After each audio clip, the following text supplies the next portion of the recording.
हमारे लिए आज की तिलावत तकवीन की किताब उसका 18वां बाब पहली 10 आयात।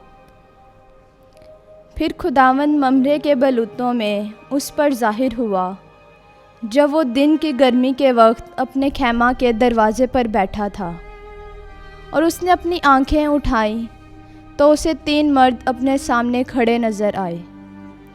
वो इन्हें देखकर खैमा के दरवाज़े से उन्हें मिलने को दौड़ा और ज़मीन तक अपना सर झुकाया और बोला कि ऐ मेरे आका, अगर मुझ पर तेरे करम की नज़र है तो अपने खादम के पास से चले ना जाएं, कि मैं थोड़ा सा पानी लाता हूँ और आप अपने पाँव धोकर दरख्त के नीचे आराम करें, और मैं थोड़ी रोटी बनवाता हूँ, ताज़ा दम होकर आगे जाएं, क्योंकि आप इसीलिए अपने खादम के यहाँ आए हैं।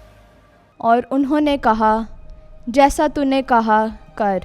और इब्राहिम जल्दी से खैमा में सारा के पास गया और कहा कि जल्दी से 3 सा आटा ले और गूंद के फुलके पका।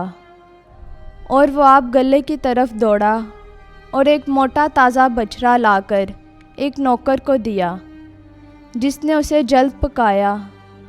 तब उसने दही और दूध और उस बछड़े को जो उसने पकवाया था लेकर उनके सामने रखा, और आप उनके पास दरख्त के नीचे खड़ा रहा। और जब वो खा चुके तब उन्होंने उससे कहा, तेरी बीवी सारा कहाँ है?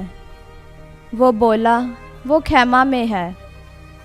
और उसने उसे कहा कि अगले साल मैं इस वक्त में तेरे पास फिर आऊँगा और तेरी बीवी सारा से बेटा होगा।